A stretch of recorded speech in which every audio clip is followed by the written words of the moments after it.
Gente, no tempo chuvoso, e este é um tempo propício para o acúmulo de água em recipientes que podem ser criadouros do mosquito transmissor da dengue. E falando sobre isso, o número de casos aumentou muito, com destaque aqui para a região centro-oeste.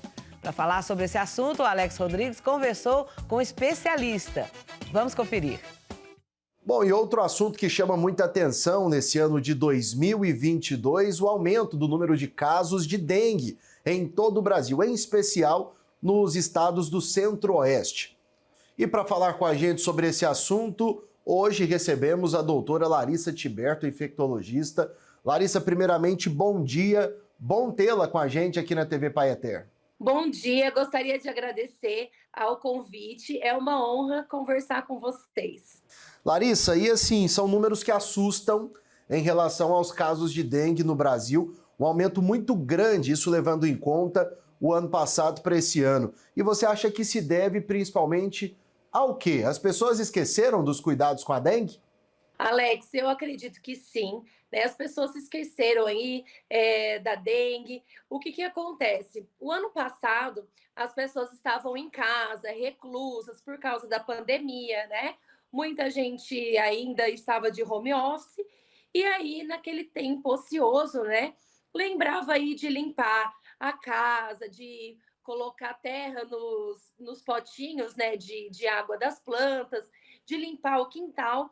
E aí a vida foi voltando ao normal e as pessoas esqueceram dessas boas práticas, né? Ô Larissa, e conta pra gente, a gente sabe que existem casos de dengue em que as pessoas conseguem se recuperar bem rapidamente em casa, em outros casos eles se tornam mais complicados, as pessoas ficam internadas, existem aqueles até que resultam no óbito do paciente.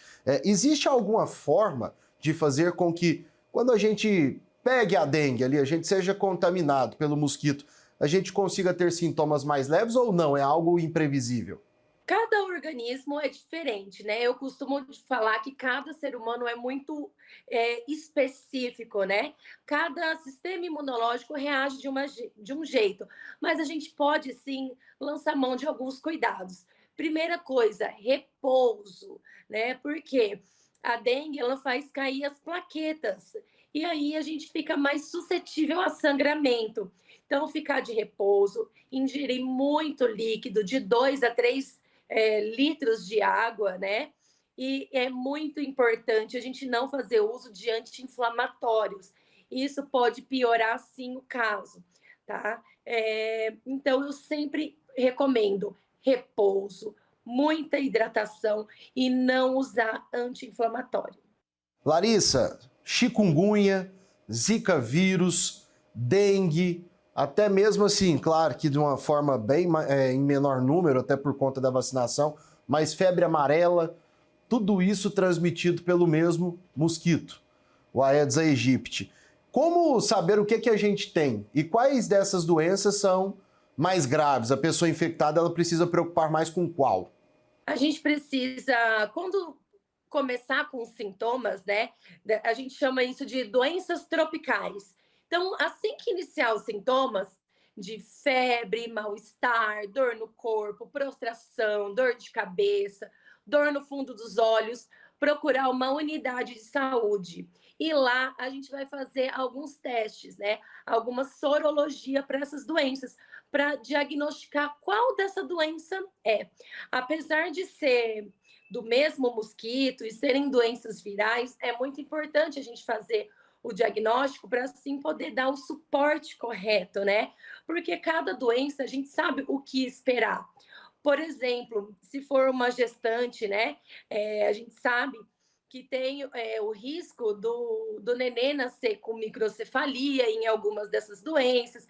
Então, a gente tem que fazer o diagnóstico para fazer todo o planejamento estratégico. E como eu disse, a dengue pode ser, entre aspas, a mais leve, só que ela pode evoluir da forma mais grave e até cursando como óbito. Então, para te dizer qual dessas é a mais grave, é muito peculiar, é muito individual de cada paciente.